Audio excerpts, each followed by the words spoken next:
4 मई को 5 राज्यों के चुनावी नतीजे आते हैं। इसमें भाजपा बंगाल और असम जीत जाती है।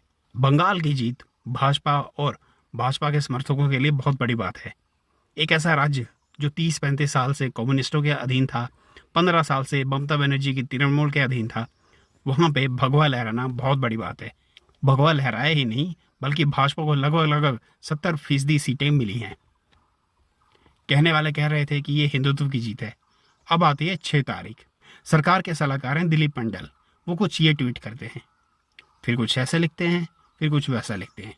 दिलीप मंडल एक ऐसे व्यक्ति हैं जो कि हमेशा जातिवाद की बातें किया करते हैं।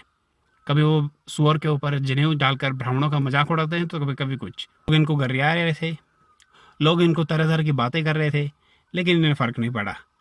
मुद्दा तब उछला जब अमित मालवीय, सुधांशु त्रिवेदी, संबित पात्रा, प्रदीप गुप्ता, इन तरह के तमाम लोग जो भाजपा के प्रवक्ता हैं, वो भी ये लाइन लेने लगे।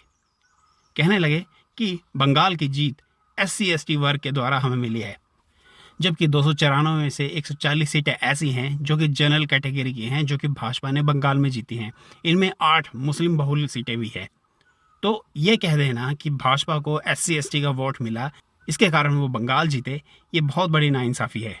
पर भाजपा तो भाजपा है, वो अपने एजेंडे पे चल पड़ी है। उनका एजेंडा है जातिवाद। उनको ना जाने किसे खुश करना है, क्या सिद्ध करना है, परमात्मा जाने। भाजपा को हमेशा जनरल कैटेगरी का वोट हमेशा मिलता रहा है।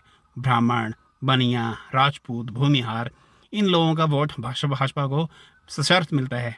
कोई भी चुनाव हो, भाजपा को इस वर्ग का वोट 70% के आसपास ही मिलता रहा है।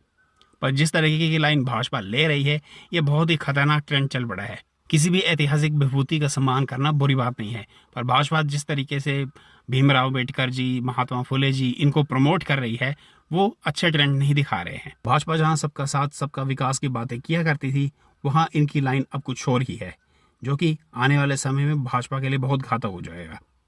इतना जातिवाद तो मुलायम सिंह यादव, लालू प्रसाद यादव, अखिलेश यादव, इन लोगों ने भी नहीं किया जितना भाजपा कर रही है। और ये नकार देना कि जनरल कैटेगरी बिना भाजपा जीत जाएगी, ये बहुत बड़ी बेवकूफ़ी होगी।